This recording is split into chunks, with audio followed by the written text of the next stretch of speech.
കോഴിക്കോട് ജില്ല വടകര താലൂക്കുന്ന ചോറോട് പഞ്ചായത്തിൽ നിന്നാണ് മണ്ണെല്ലാം എടുക്കൽ. അതിപ്പോൾ കിട്ടലില്ല, മണ്ണ് റിസ്ക്കാണ്. എന്ന് പറഞ്ഞാൽ ഇപ്പോൾ എല്ലാ വയലുകളെല്ലാം നികത്തിയ ശേഷം മണ്ണെടുക്കാൻ ആരും വിടുന്നില്ല. ഓരോരുത്തർ സ്വന്തം പറമ്പൊക്കെ ആയിരിക്കും, അപ്പോൾ അതെടുക്കാൻ വിടുന്നില്ല. അപ്പോൾ ഇപ്പോൾ കിണർ കുഴിക്കുന്ന മണ്ണും പിന്നെ ഇപ്പോൾ നമ്മളെ കനാലെല്ലാം കൂടി വലുതാക്കി കുറച്ച് മണ്ണ് എടുത്തിട്ടുണ്ട്. ആ മണ്ണ് ഇതൊക്കെയാണ് നമുക്ക് കുറേശ്ശെല്ലാം കിട്ടുന്നത്. ഒരു 2 ലോഡ് കൊല്ലത്തിന് 2 ലോഡ് മണ്ണ് അങ്ങനെ കിട്ടും. അതിന് പൈസ അതിപ്പോൾ നമ്മളെ കളക്ടറെല്ലാം വെറുതെ ഇട്ടോന്നാണ് പറഞ്ഞ മണ്ണാണ്. അതെന്താക്കി ഇവർ ഈ ഏജൻറ്റുകൾ അത് പൈസ കൊടുത്തിട്ട് പൈസ ജാസ്തി വാങ്ങിയിട്ട് അങ്ങനെ നമ്മളെ അടുത്ത് നിന്ന് പൈസ ജാസ്തി ആക്കിയിട്ട് കൊടുത്തിട്ട് അത് കൊണ്ടുവരുന്നത്. അപ്പോൾ ഇവിടെ കൊണ്ടുവന്നാൽ അതിന് റിസ്ക്കാണ്. റോഡ് സൗകര്യമൊന്നും ഇല്ലാത്തത് കൊണ്ട് ആടെ ഇറക്കിയിട്ട് എല്ലാം തലയ്ക്ക് കൊണ്ടുവരണം. തലയ്ക്ക് കൊണ്ടുവന്ന് ഇവിടെ കൊണ്ടുവന്നിട്ട് എല്ലാം മണ്ണെല്ലാം വെള്ളത്തിനെല്ലാം ഭയങ്കര ക്ഷാമം. ഇപ്പോൾ നനച്ച് അതിപ്പോൾ ഇതാണ് ഇപ്പോൾ മെഷീൻ. നമ്മളെ മണ്ണ് ആദ്യമെല്ലാം ചവിട്ടി കൂട്ടില്ലായിരുന്നു. പണ്ട് മെഷീനൊന്നും ഇല്ലായിരുന്നു. എല്ലാം കാല് കൊണ്ട് ചവിട്ടുക.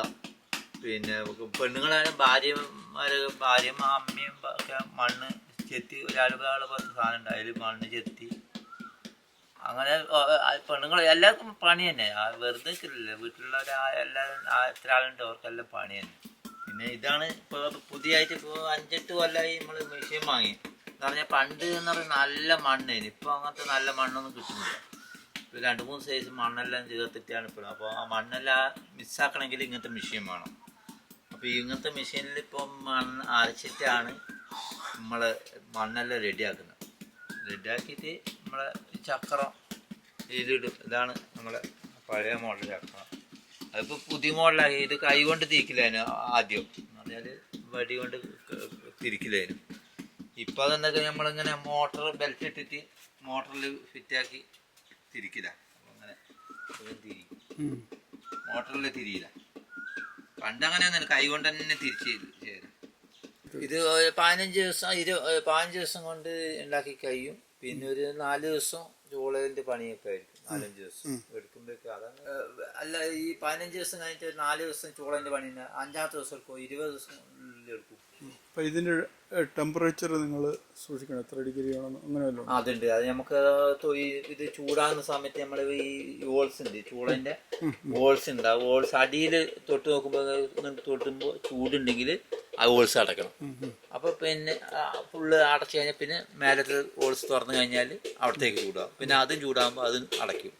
അങ്ങനെയാണ് ഫുള്ള്. അത് മേലെ വരെ അതേപോലെ തൊടുമ്പോൾ ചൂടുണ്ടെങ്കിൽ പിന്നെ തീ അളക്കലാണ് സംഭവം. അതിന്റെ മുകളിൽ പുല്ലും പുല്ലിട്ടിട്ട് ചളിയിട്ടിട്ട് തേമ്പും. ഇല്ലെങ്കിൽ ഈ ചൂടപ്പാട് പുറത്ത് പോകില്ല.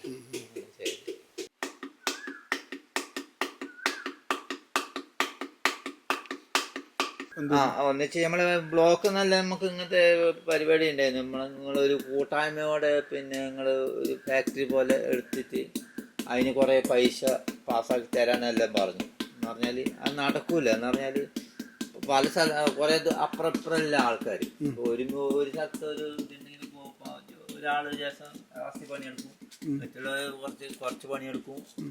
അപ്പം അതെല്ലാം റിസ്ക് ആവും. പിന്നെ തമ്മിൽ പ്രശ്നങ്ങളാവും. അതുകൊണ്ട് ഞങ്ങൾ പറഞ്ഞ് അത് നടക്കില്ല. നിങ്ങൾ 2-3 ആൾക്കൊക്കെ കഴിക്കഴിഞ്ഞാൽ നിങ്ങളിങ്ങനെ തരുന്നതിനും കുഴപ്പമില്ല. നിങ്ങൾ 10 ആളെല്ലാം കൂടിയിട്ട് തരുന്ന നടക്കൂല എന്ന് പറഞ്ഞാൽ അങ്ങനെ നമ്മളതിന് പിൻവലിച്ചതാണ്.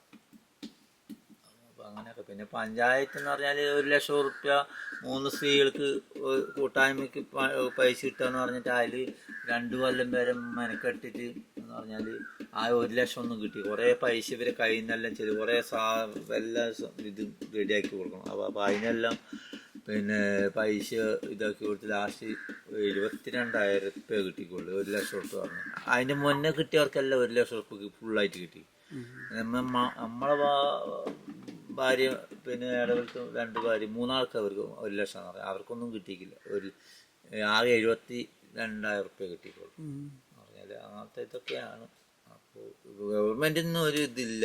എന്ന് പറഞ്ഞാൽ ഗവൺമെൻറ്റിന് ഒരു ഇതുണ്ടായിരുന്നു. 25,000 റുപ്യ പണ്ട് നമ്മൾ ഇനി സ്വന്തം പണിയെടുക്കുന്നവർക്ക് 25,000 റുപ്യ ആ കിട്ടിക്കാൻ. രണ്ടാമത്തെ കേട്ടു എന്ന് പറഞ്ഞാൽ കൊടുത്തിട്ട് ഇപ്പോൾ കിട്ടിയില്ല. അപ്പോൾ നമ്മൾ അന്വേഷിച്ച് നോക്കുമ്പോൾ പിന്നോക്ക വ്യവസായ ഓഫീസിൽ നിന്ന് അത് അന്വേഷിച്ച് നോക്കുമ്പോൾ നമ്മൾ വാങ്ങിയ പോലെ അവിടെ കാണിക്കുന്നതെന്ന് പറഞ്ഞു. ഞങ്ങൾ പറഞ്ഞ് ഞങ്ങൾ വാങ്ങാത്ത പൈസ അങ്ങനെ വാങ്ങിയ പോലെ കാണിക്കുക എന്ന് പറഞ്ഞിട്ട് അപ്പോൾ അവരൊന്നും കൂടി ഒന്ന് നോക്കട്ടെ, നോക്കിയിട്ടെല്ലാം പറയാമെന്നാണ് പറയുന്നത്. നമ്മളിപ്പോൾ ഇപ്പോൾ 3 വീട്ടുകാർ, നമ്മൾ മൂന്നാൾക്കാർ അങ്ങനെ ഇപ്പോൾ കിട്ടാത്ത പൈസ കിട്ടാത്ത, ബാക്കിയെല്ലാം കിട്ടിക്ക്.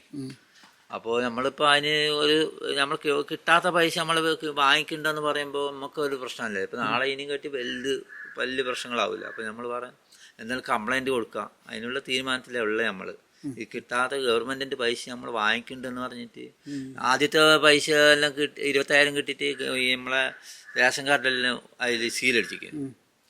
അപ്പോൾ ഈ പ്രാവശ്യം അങ്ങനെ നമ്മൾ വാങ്ങിക്കേണ്ടത് റേഷൻ കാർഡിൽ സീലടിക്കില്ല. അപ്പോൾ നമ്മൾ ഇവിടെ 2 വീട്ടുകാരേ ഉള്ളൂ. പിന്നെ കുറച്ചപ്പുറം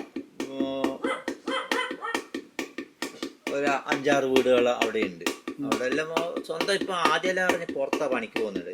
ഇപ്പം എല്ലാവരും സ്വന്തം വീട്ടിൽ തന്നെ പണിയെടുക്കുന്നു. അതായത് എല്ലാം ഇതേപോലെ തന്നെ സ്വന്തം ഓരോരുത്തർ എടുക്കുക, ഓരോ വീടിക്ക് കച്ചവടക്കാർക്ക് കൊണ്ട് കൊടുക്കും. അത് പിന്നെ തലയിലേറ്റി കൊണ്ടുവന്ന പെണ്ണുങ്ങളുണ്ട്. പണ്ടത്തെ പോലെ ഒന്നുമല്ല. ഇപ്പോൾ പണ്ടെല്ലാവരും അവരവരെ വീട്ടിൽ നിന്ന് തന്നെ അവരവരെ കൊണ്ടുപോയിട്ട് വിൽക്കലാണ്. ഇപ്പം അതിന് ആരും നിൽക്കുന്നില്ല. പിന്നെ ചിലവും കുറവായി കൊണ്ട് ആരും തലക്ക് കയറ്റി കൊണ്ടുപോകില്ല, അവരുടെ പീടിയിൽ കൊണ്ടു കൊടുക്കും. അവസ്ഥയിലല്ലേ. അപ്പോൾ ഇങ്ങനെയാണ്. അപ്പോൾ സംഭവം എന്ന് പറഞ്ഞാൽ നമ്മളിവിടുന്ന് ഉണ്ടാക്കി കഴിഞ്ഞാൽ നമുക്ക് ഒരു ചട്ടിക്ക് എന്ന് പറഞ്ഞാൽ നമുക്ക് പൈസ ഒന്നും ഉണ്ടാവില്ല. പറഞ്ഞാൽ നമ്മൾ ഉണ്ടാക്കിയതെല്ലാം ചൂളയിൽ വെച്ച് കഴിഞ്ഞാൽ കിട്ടിയ പകുതിയോ കാൽഭാഗമെല്ലാം പോവും ചൂളയിൽ. അത് കിട്ടിക്കഴിഞ്ഞാൽ നമ്മൾ കൊണ്ടു കൊടുത്തു കഴിഞ്ഞാൽ നമുക്കൊരു 50 ഉറുപ്പിക കിട്ടും. ഇത് വിൽപ്പനക്കാർക്കാണ് പൈസ. അത് നമ്മൾ ഉണ്ടാക്കുന്ന അവർക്ക് പൈസ കുറവും. അപ്പോൾ അങ്ങനെയൊക്കെയാണ് സംഭവം. അപ്പോൾ ഇപ്പോൾ അങ്ങനത്തെ അട്ടിമുട്ടിയെല്ലാം പറഞ്ഞാൽ നമ്മൾ പാരമ്പര്യമായിട്ട് ഇപ്പോൾ ഈ തൊഴിലായി കൊണ്ട് പിന്നെ ഇപ്പോൾ 10-35 വയസ്സിൻ്റെ ഇപ്പുറമുള്ള കുട്ടികളൊന്നും പഠിക്കുന്നില്ല. എല്ലാവരും ഇതിൽ നിന്ന് വിട്ട് മാറണം, വേറെ ജോലിക്കെല്ലാം പോകുന്നത് എന്ന് പറഞ്ഞാൽ ഇപ്പം ഇത് നിൽക്കുന്നില്ല. കുറേയെല്ലാം ഇപ്പോൾ കുട്ടികളെ പറഞ്ഞാലും ഒരു നിൽക്കുന്നില്ല. എന്താണെന്നറിയില്ല. ഇതിനുള്ള താല്പര്യം കുറഞ്ഞു പോകുന്നുണ്ട്. അപ്പോൾ കുറേ കാലം കഴിഞ്ഞാൽ ഇതൊന്നും ഉണ്ടാവില്ല. എന്ന് പറഞ്ഞാൽ പുറത്തുനിന്നെല്ലാം നമ്മളെ പുറത്തുനിന്നെല്ലാം ഇറക്കേണ്ടി വരും. ഇതാ